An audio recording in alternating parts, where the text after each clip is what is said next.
Alright, class. Um, I have been instructed not to talk like this and be boring the entire time, so I'm going to bring a little enthusiasm like I'm teaching y'all in class, or try to, and try to do my best impersonation of a Roman god. And this be my voice the entire time. Just kidding. Courtney wanted me to do that, so I thought I'd humor her. Alright, so we're talking about World War II.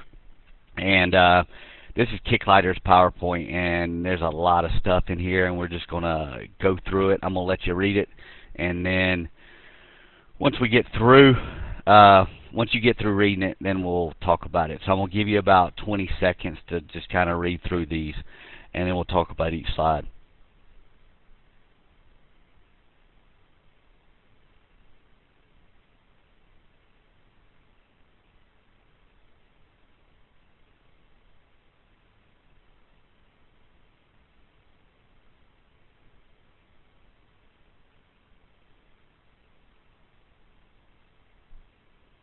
Alright, so here's the deal. World War I's over.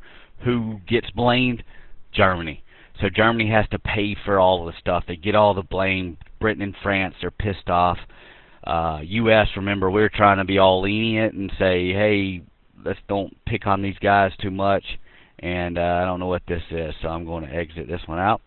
And so we're trying to be all presidential reconstruction on those guys and be lenient, and France and Britain say no. So they punish Germany. They charge them $33 billion, and that's way more than Germany can pay for. And so the people are depressed. The economy is in a depression, and they look to a guy who is promising all these things. And he takes advantage of the times to take power.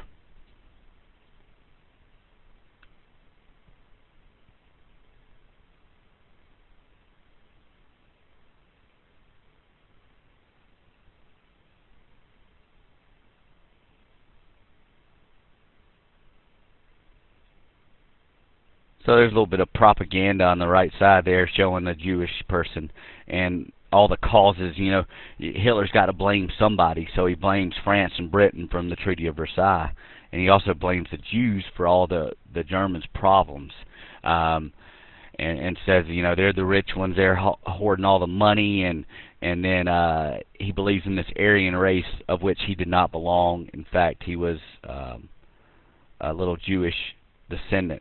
He had Jew blood in him. Remember, Jews are a race. It is a religion, but they also are a race. And you can't just say, like, hey, I'm a Jew. You can practice Judaism, but to be a full Jewish person, you have to be born from a Jewish mother. And that's how it's passed down from the mother. So a Jewish man can't mate with a non-Jewish woman and produce a Jewish person, if that makes sense. So Hitler blames the Jews.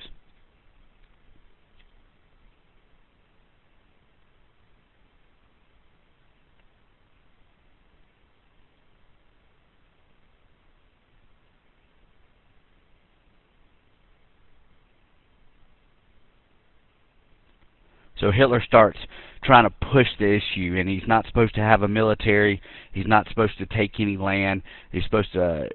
Germany is supposed to be as passive as can be. But yet, Britain and France are in a depression. We're in a depression, and Germany is able to take some of this land that he's not supposed to take.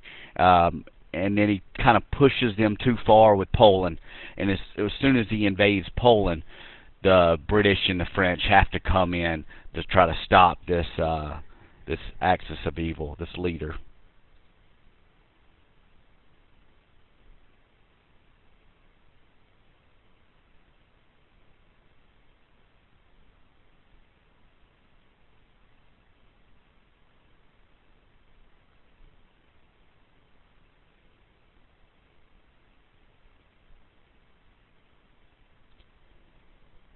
While Germany's doing their thing in Europe, Japan is trying to expand as well. They're trying to take over China, Korea, and a lot of other smaller islands, as you see there below.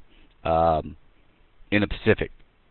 Well, when that happens, Hitler recognizes this, and he's like, hey, man, I want to be friends with those guys because those guys are powerful. We can create this empire with both of us. We can basically take over the world. And as you see, as you read, the United States is the only country that can really do anything in the Pacific because the other powers are battling Hitler in Europe.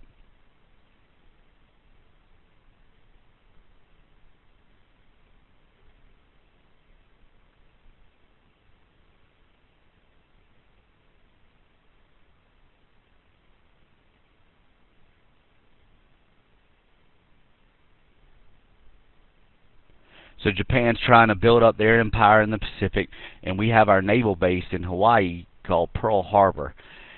And it's on the main island, Oahu, and where Honolulu is. And so it's a very populated city, Honolulu, and right inside that was Pearl Harbor and this little harbor. And our whole Pacific fleet was stationed there. And you look back and you said, man, we shouldn't have had all of our ships there. That's stupid to put everything in one place. But luckily, when they attacked on December 7th, 1941, we had our 3 aircraft carriers out at sea on a mission, on a training mission. So when the Japanese pilots came in, they saw that they had screwed up and only could take our battleships and our destroyers. So when this happens, 3,000 American people lost their life. And we're going to come back to this and analyze whether we should have dropped atomic bombs on the cities. But one thing you can say for this attack is that it did target a military base. It wasn't the city of Honolulu where civilians lived. We should have been at least alert and ready for an attack. Tensions were high, even though the Japanese were stressing peace and we were trying to find a peace agreement. We had recently just cut off their oil supply, and you have to have oil to run your aircraft carriers and your ships and your tanks. Everything you have, you need to have to take over another country or island, you need oil. And when we cut that off, that's when they decided, hey, we got to do something, because with the United States, that presence in Honolulu and in Hawaii will never be successful. And that's why they attacked. On the very next day, FDR stood before the nation, and he did stand, even though he had polio, he had braces to support himself. Stood and addressed the nation and basically declared war, asked Congress for a declaration of war, and they agreed. So on December 8th, we go to war. If you look there, and I didn't let you read, I understand that now, but one of the most famous quotes in U.S. history, a date which will live in infamy. Basically saying we'll never forget it, and we still don't, and still haven't. So we declare war, and now we've got to go to war.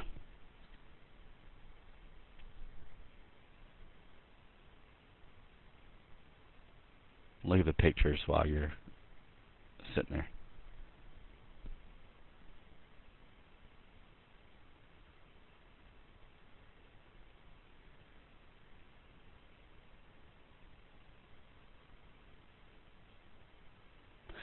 So what do?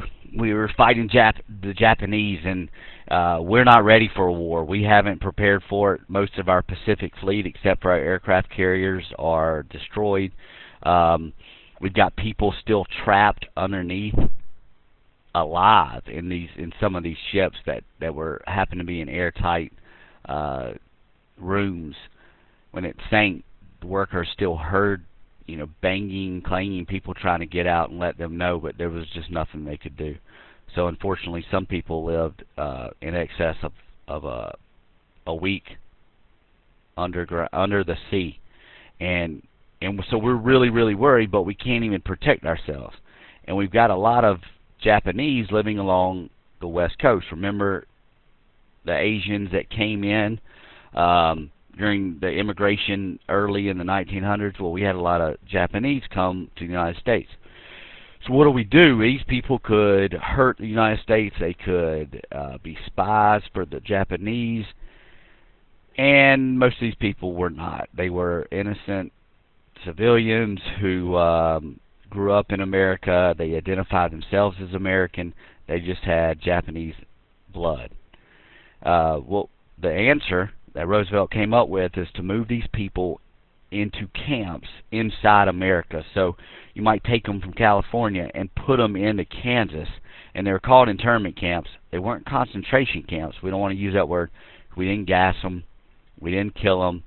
But we put them in these little camps that were enclosed by barbed wire, so they couldn't leave, took them from their businesses, and it wasn't until the 80s when we actually gave these people money, their families money from their loss of business, homes, cars, because when they left, a lot of their things were taken and vandalized.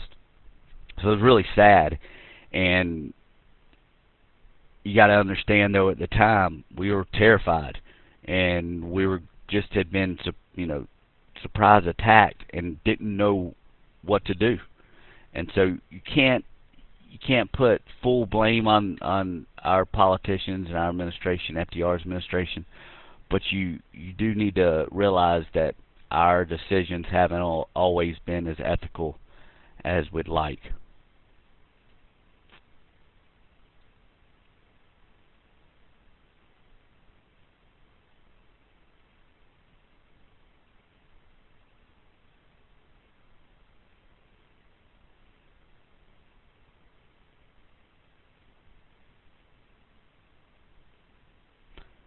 All right, A. Philip Randolph is like the pioneer of the modern civil rights movement.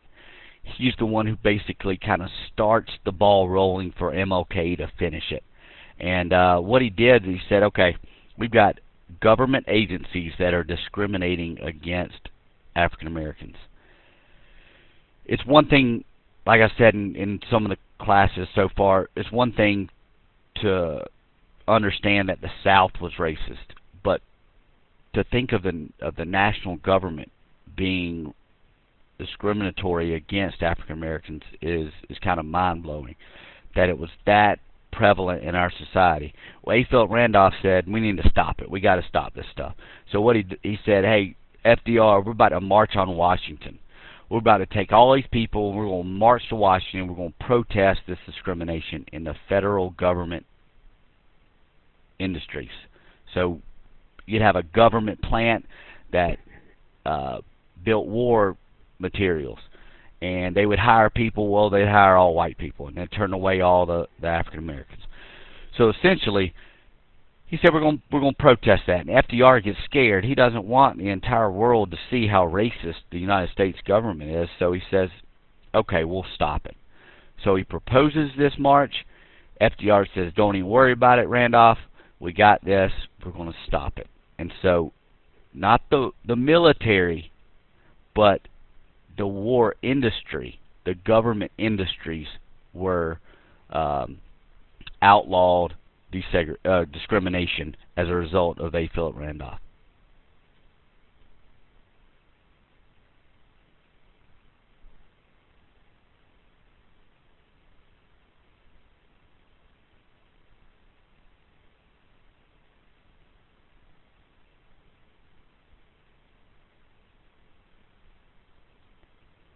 There's a picture of Rosie the Riveter. It's one of the most famous icons of World War II. And it was just a depiction of women and the work that they did to help us achieve the goal of fighting a two-front war, and we'll get into that later. But we have to have a lot of supplies to aid these men and give them a chance to win. The women stepped up to the plate like they have since day one when this country was founded. Women step up and get in industries, get in those jobs that we need, and help us to, number one, get out of the Depression, number two, win this war.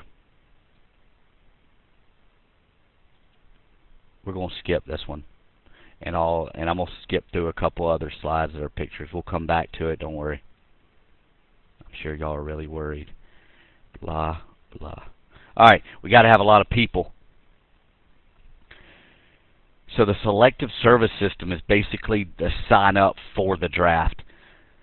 Guys, when you are 18, when you turn 18, you're going to get a letter in the mail, and it says you need to sign up for the selective service system. And basically, you're just telling them that you're 18, you're still alive, and this is where you live.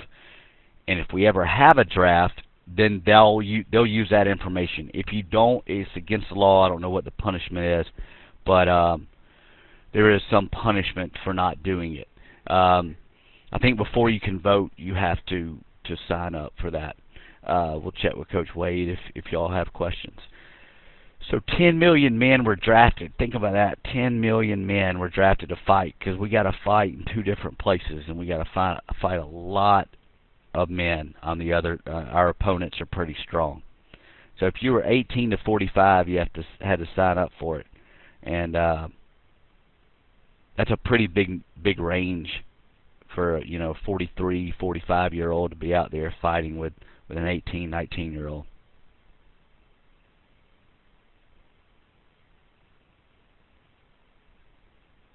This is pretty cool what Kicklighter found. This is one of the intelligence tests that were given to people who were drafted, and they need to know how smart they were. And so you look at these questions, number 1 through 3. If you got that wrong, you were probably put on the front line and told to run across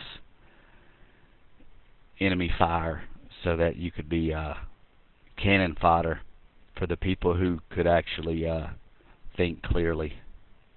Just read those.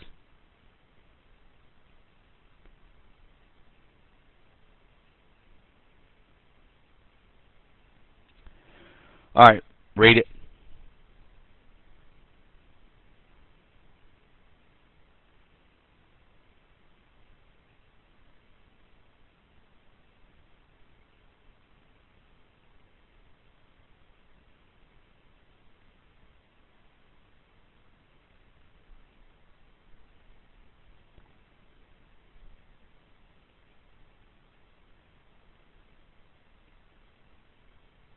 This is a pretty important slide right here. There's only one, and I'm going to show you a map.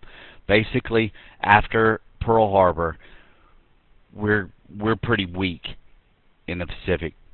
The Japanese fleet was the strongest in the world. It had an unbelievable amount of carriers, aircraft carriers, and experienced fighters and pilots. That was the big thing. When you think about an aircraft carrier, basically it's a floating airport, and their pilots were experienced, their planes were better. We were underdogs. Basically, we were underdogs fighting this formidable force, and we needed to turn the tide. And I'm going to take us now to a map and show you a map of Midway. Now, you can't see it, I understand that. But if you look here, here's Pearl Harbor. Here are the Hawaiian Islands here. And here's Japan. Japan had taken over all this area here. And we've got to take it back work our way from here across to Japan. We have to make those guys quit. We're not trying to fight a defensive war. We can't do that because they're very aggressive and they're not going to quit. They're not just going to give up. We got to go and force them to do that. So here's Midway, and Midway is this small little bitty group of islands. There's 2 of them, and they're really not significant other than that we had a couple of airfields on it. We had some runways, and so it was a refueling station. And our code breakers here in Pearl Harbor, I mean, these guys are like the unsung heroes. They're behind closed doors soldiers who saved countless lives. They actually broke the Japanese code and figured out that they were going to attack at Midway and try to take this island from us, which is a strategic point that we have, our planes can land on, take off from, and refuel. They were going to take that.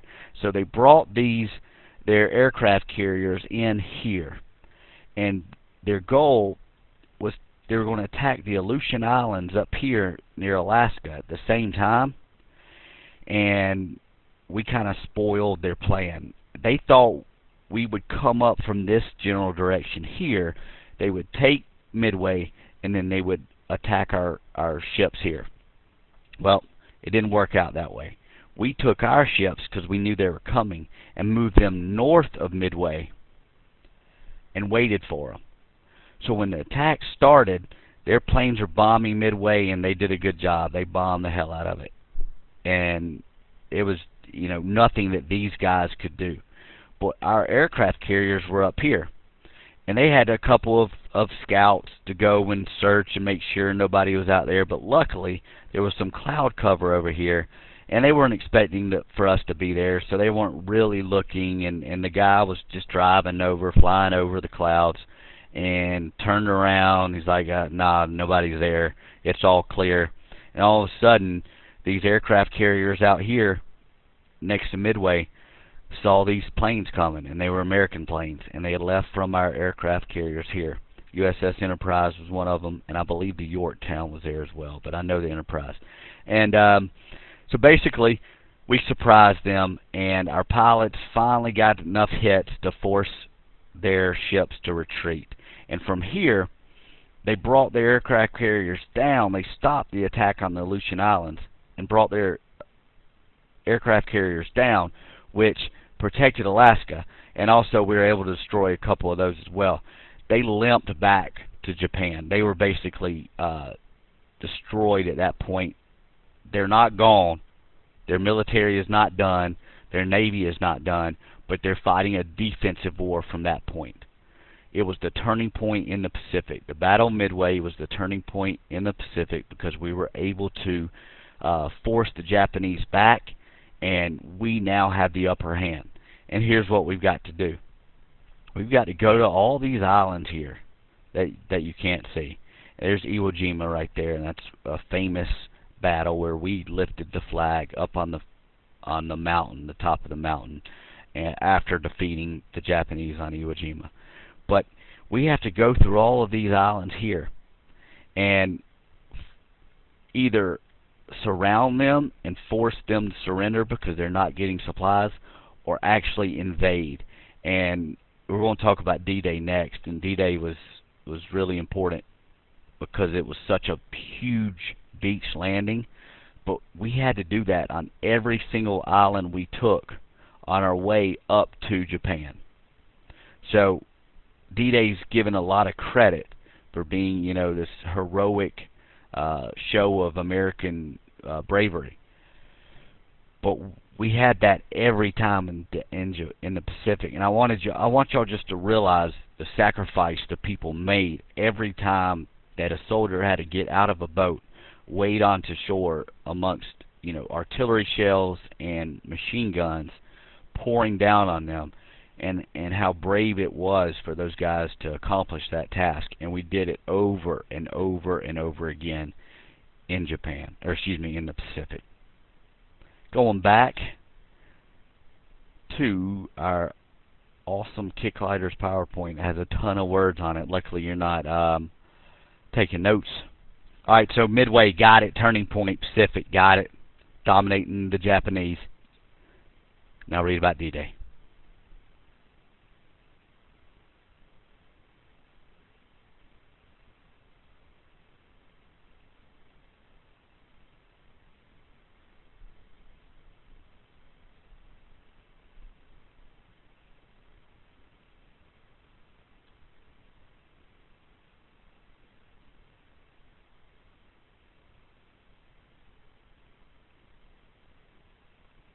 Alright, so we just talked about D-Day a little bit about how big it was. June 6, 1944 is just a day similar to December 7, 1941. It's just something Americans should remember. This day, Americans piled into boats and took France back. Not all of France, obviously, but the beaches. And Germany had occupied France. They took over France because the French are horrible soldiers. They're weak, and they're very good at surrendering. And so we had to go in there and save the day. But remember, they saved our tails in the American Revolution. I want to go show y'all a picture of D-Day and what happened. So, all right, they know we're coming. They don't know when. They don't know where. What we do is we put this fake army here in southern Britain, and it's basically cardboard and inner tube, like blow up tanks, and we had some like plastic boats, cardboard tanks, cardboard soldiers. I mean, we had just this fake army, and it was led by Patton. Patton was an incredible American general who did very well in Italy, and we moved him up there because he was a loudmouth, but he didn't like to take a lot of he didn't like to take orders, and he wanted to have all the glory. So we thought this would be a great place to put him. He could go and give interviews, and the Germans would see this guy here and think that we were coming at the shortest point between France and Great Britain at Calais. And so we're acting like we're coming here, and really we landed here in these 5 beaches. And Utah was the toughest for all the Americans. You saw the Americans. We went to Utah and Omaha, and then the Canadians and the British came to Gold, Juneau, and Sword, and they were a little bit easier than Utah. Utah, they had huge cliffs, and if you've ever seen Saving Private Ryan, that was at Utah. So we're dominating both sides. We got Midway out of the way, we got D-Day out of the way, and now we're pushing the Germans back to Germany, because we can't just go straight to Germany. We got to get them out of France first. And long story short, we push from the east and from the west, and then the USSR, the Soviet Union, who is communist, was pushing from the east. And when we look at the Cold War, we're going to see that Berlin is closer to the Soviet Union. They were able to get to Berlin first. And the fall of Berlin was basically to the Soviets, not to the United States. As you can see there, if you read over my voice talking and not letting you read, sorry. We forced those guys back. I mean, we had German soldiers to keep fighting the Russians. Even though they had surrendered, Hitler committed suicide, his mistress committed suicide, trying to get to us to surrender because the Russians were so bad. The Soviets were raping women. They were just mutilating the bodies of the soldiers. They were very, very destructive. Now you ask, why were they? Well, that's exactly what the Nazis did when they almost took over the Soviet Union. Stalin was in charge of the Soviet Union, and they had made a pact, he and Hitler. So Hitler and Stalin made a pact, a non-aggression pact, and Hitler violated it. Once he kind of took over France and couldn't really get Britain, he really focused his forces on Soviet Union. This guy wanted to take over everybody. And so the Soviets hoist their flag there in the picture, and they take over Berlin. And the war is over now in Europe. The other war in the Pacific is still going on. Read it.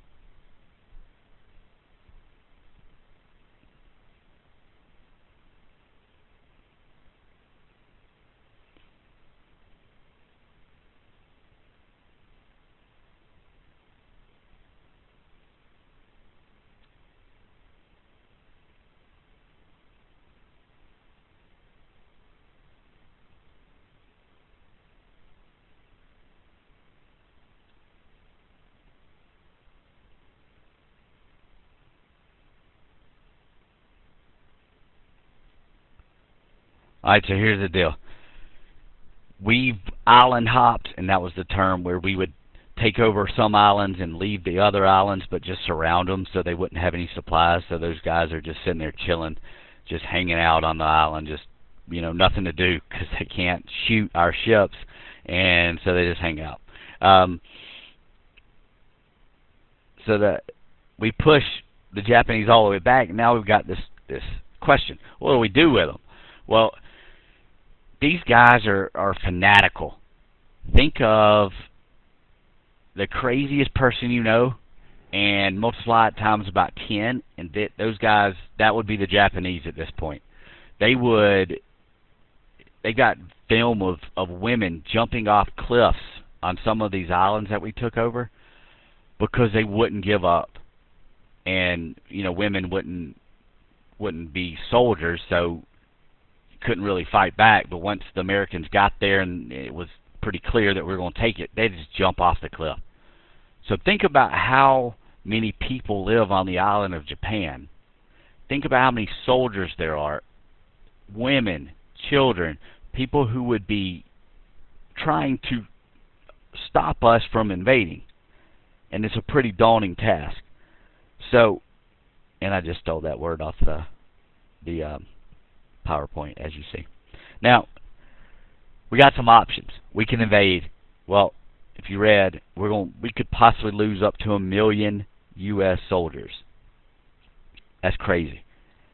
We could put a blockade around them. Well, they can grow food.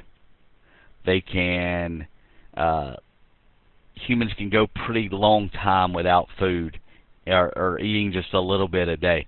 It would take a long time for these people to get to the point where they would need to surrender for food. And also, while we're doing that, they're going to be trying to bomb us. They've got long-range artillery, they've got planes, and so that's going to be a long, long time before we can actually get them to surrender. And every day, every minute, we're spending money and more money and more money on this war. So we don't want that to happen. So we come up with a different plan. Read it.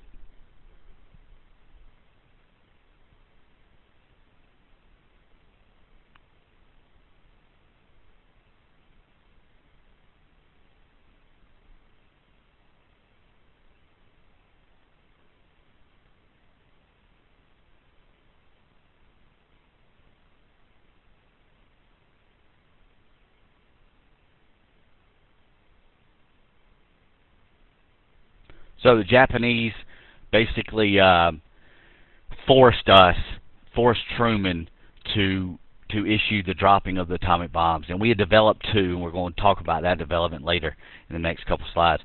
But we decided Truman decides to drop the bomb. Now, why? Who is Truman? Where did this guy come from? Well, FDR was elected to his 4th consecutive term in 1944. And as soon as he took over again in 1945, he died. So Truman takes over, and he has no idea that this bomb is being built. He doesn't even know anything about it. And they came to him one day and said, "Hey, we got another option for you." And he's like, "What? What is this? This is crazy."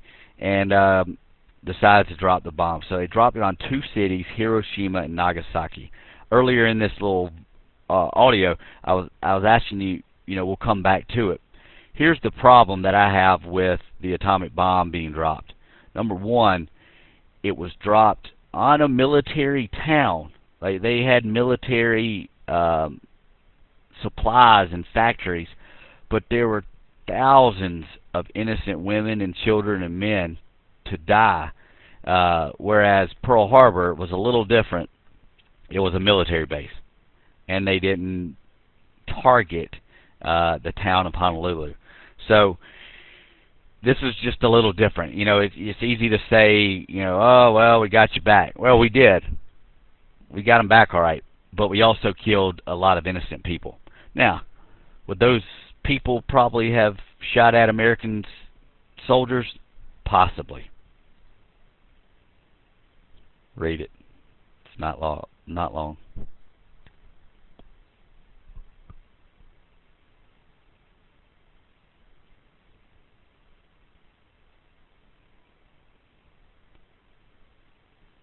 So you can't build the atomic bomb in a city. You can't build it where people can find out. We don't want any other nation to get, the blueprint for this. We want to be the only nation to know how to build the atomic bomb.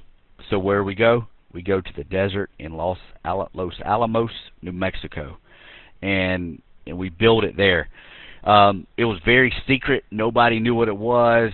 Basically came in there, built this thing, and bar wired it completely off, had guards everywhere. You couldn't get within a mile of this place without somebody stopping you and turning you around. Read it.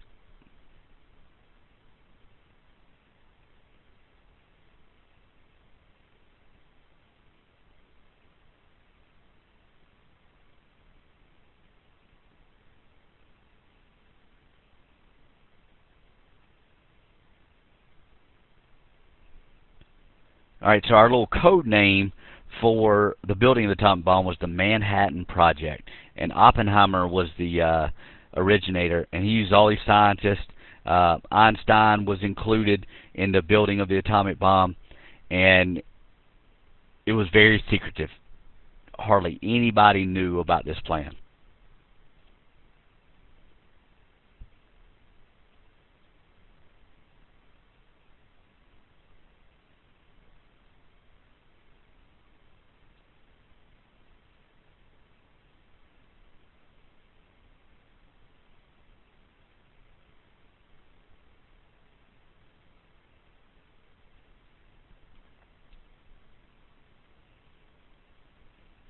Alright, so here's the problem.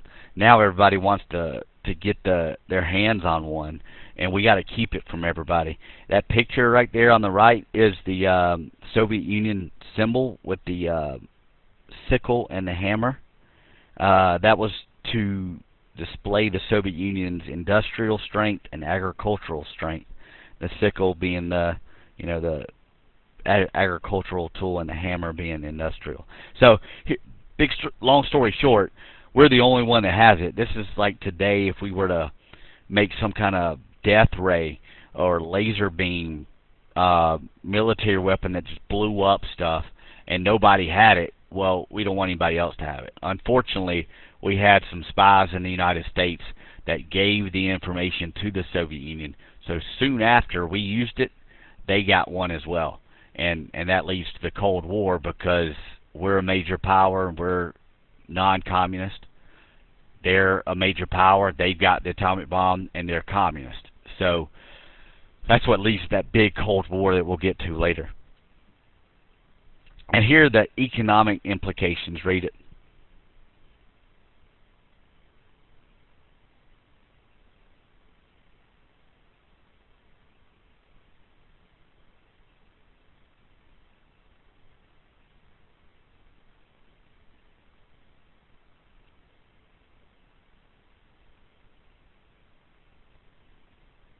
So the nuclear bomb gave us nuclear power. It also gave us medical technology like the X-ray and anything to do with radiology. So when some of you may want to become a radiologist, well, you can thank the Manhattan Project for that profession. Alright, we're not done yet. I know some of y'all just reached for your phone to turn it off. There's something we're going to do real quick.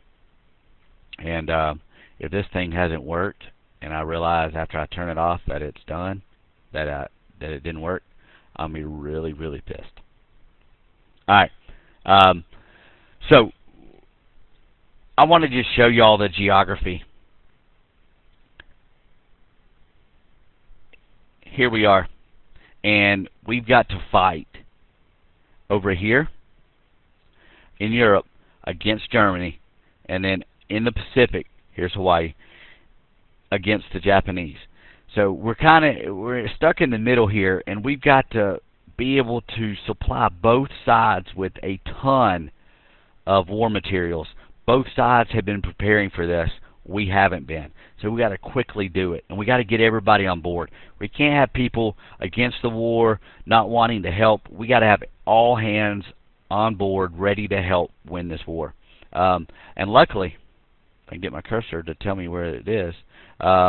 We already have the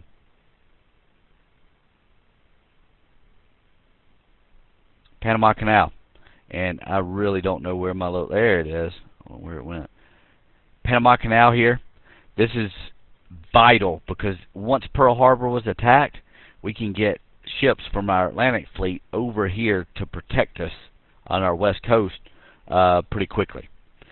Some experts said that if Japan would have invaded us at the time, the day after Pearl Harbor on December 8th, they could have gotten as far west as Chicago. Read it. Actually, don't read it. I've already told you. That's stupid. So I told you, we have to conserve. We have to have people to conserve their goods. We have to supply our soldiers, and we got to feed them. Anything around the house that you could use, or that soldiers could use, you needed to send to them. So you didn't want to just be a pig and hoard and be greedy and hoard all the stuff. You didn't want to buy new tires when your car really didn't need them, because those tires could be put on a Jeep. The rubber could be used for other things. So you wanted to conserve. To help get people to do it, because right now it's tough to get y'all to do anything, even in class. Think about trying to get y'all to stop using your cell phones or to stop eating fast food. It'd be tough. So you gotta convince the people that their support will help us win the war, that everybody's contribution in rationing will help us get there. And we use propaganda, as well as other countries. Every country who's ever fought in a war has used propaganda to get the people on their side. And we're going to look at some. Look at this one. And if we're in class right now, I would get you to tell me what that symbol was behind the three American kids.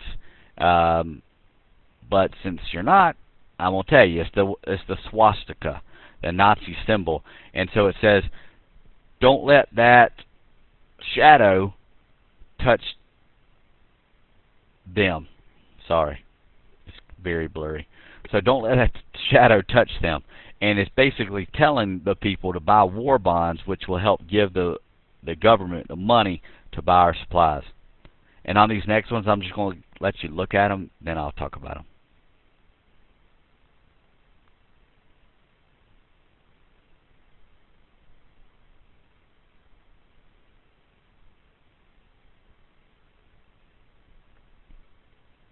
So what this thing is saying here is that at the top picture, without rationing, there's not enough meat to go around.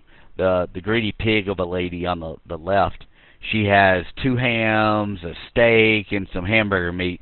And the poor lady on the right, and you notice what she looks like. She's thinner, younger. She can't get anything because the mean lady on the left took everything. And all she can get is a pork chop, and that's not enough for her to eat.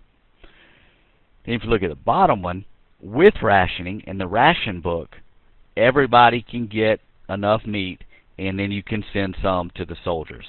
The ration books were basically stamps with pictures on them, and people would take those and they would get them from the government, and it's okay. Family 8, you get 2 loaves of bread a week, and that's how much they would get. And if you wanted to help, you would just use those 2. Now you could get away with it with more by trading with someone else. Let's say your next door neighbor didn't like bread but liked coffee, and you didn't drink coffee. Well, you could trade your coffee stamps to the neighbor for their bread stamps, so you could get more bread. So there were ways that people got around it, but this is an example of the people rationing.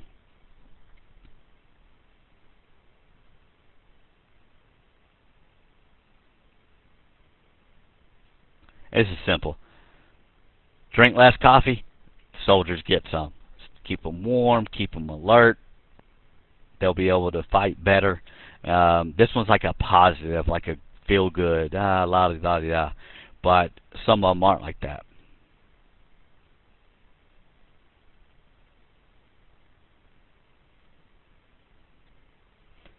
So what you have here is a caricature of a Japanese soldier, and what he's doing is, and it's pretty racist, he's saying, you know, take the day off so that I can dominate you, and that's telling people to get to work, that we need all hands on deck so we can win this war. And this is an advertisement of Texaco, which is like a branch that came out of Standard Oil. When Standard Oil broke apart, you had Exxon, Texaco, like Chevron, all these companies that spawned off of that.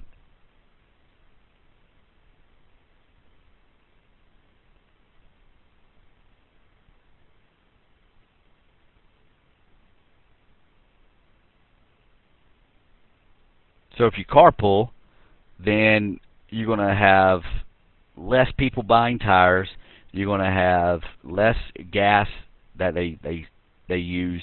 So all of that stuff can be sent across overseas to our soldiers. And I kind of like this one.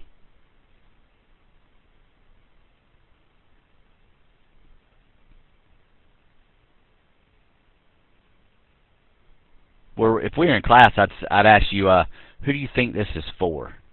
Like, who's this trying to get to do something better? The answer is the workers. So the people who are making the products, you know how boring that is to do that every day. If you made grenades and you know you're 5 months into working and all you do every day at work is make grenades, and you put a little pin in, you put the pin in, you get kind of tired. But this poster's telling you, hey, every pin counts. Focus on your job, dominate it, so that we can dominate in the field and our opponents.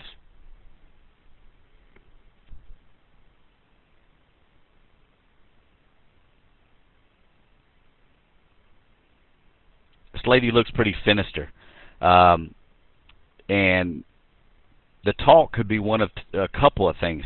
It could be military secrets that the husband's told her, that, you know, he's going to fight so and so, or they built this new bomb called the atomic bomb, or she could be telling people that they don't need to participate in rationing, or that she has that this carpooling's really not going to save that much rubber. Anything to keep people from being focused and positive, and to keep them rationing.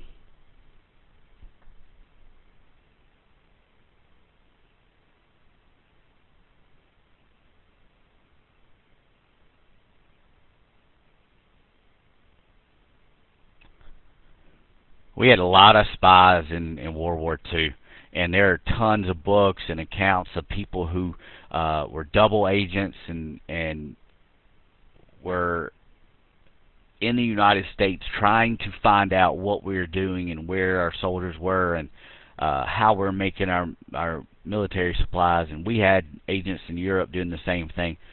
Well, this is telling you to shut up. If you know information, don't tell anybody. There's no need to run your mouth, because it could help the enemy.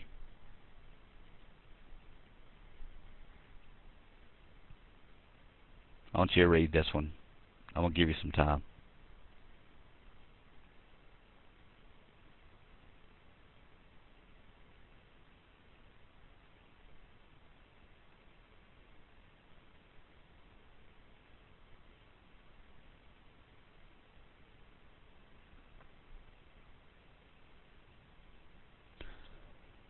So we fight the Spanish-American War, and we fight it in two different places. We fight it in Cuba, and we fight it in the Philippines. We left Cuba, we stayed in the Philippines.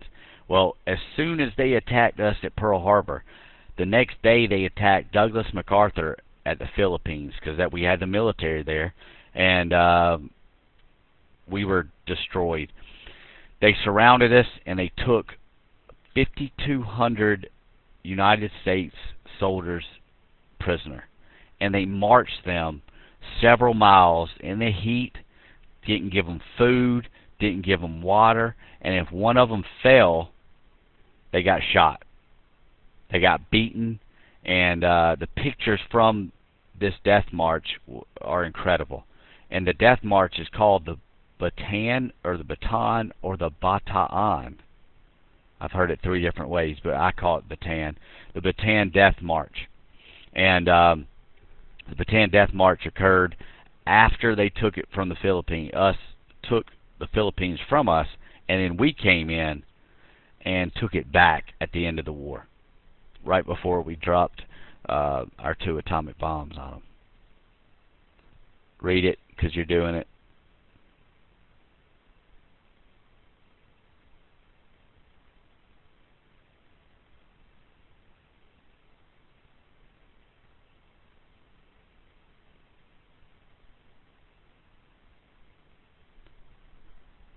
Alright, listen up.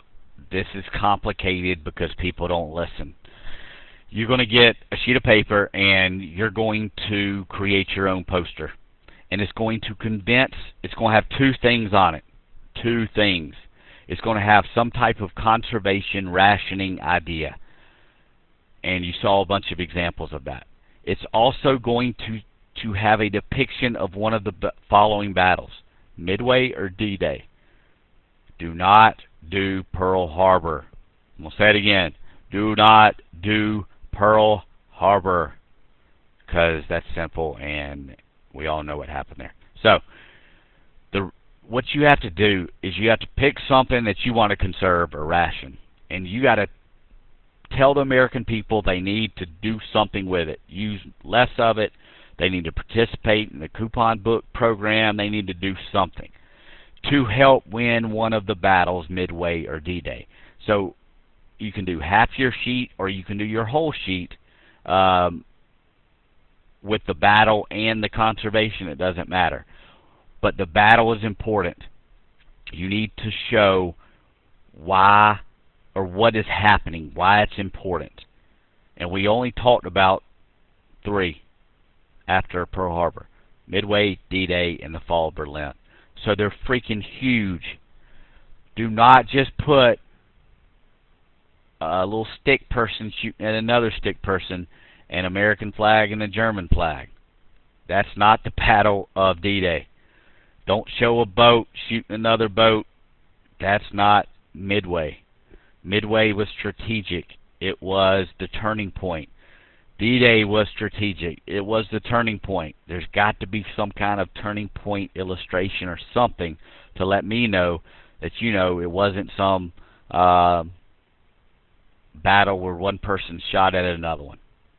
Alright, so hopefully I didn't bore you to death with my boring frog-like voice, and it kind of is a little difficult sitting on your couch on a Sunday afternoon talking into a microphone for about an hour, seems like.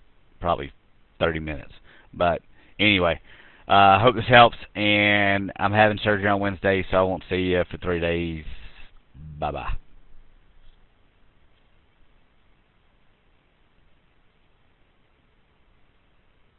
No, it was an hour. How about that?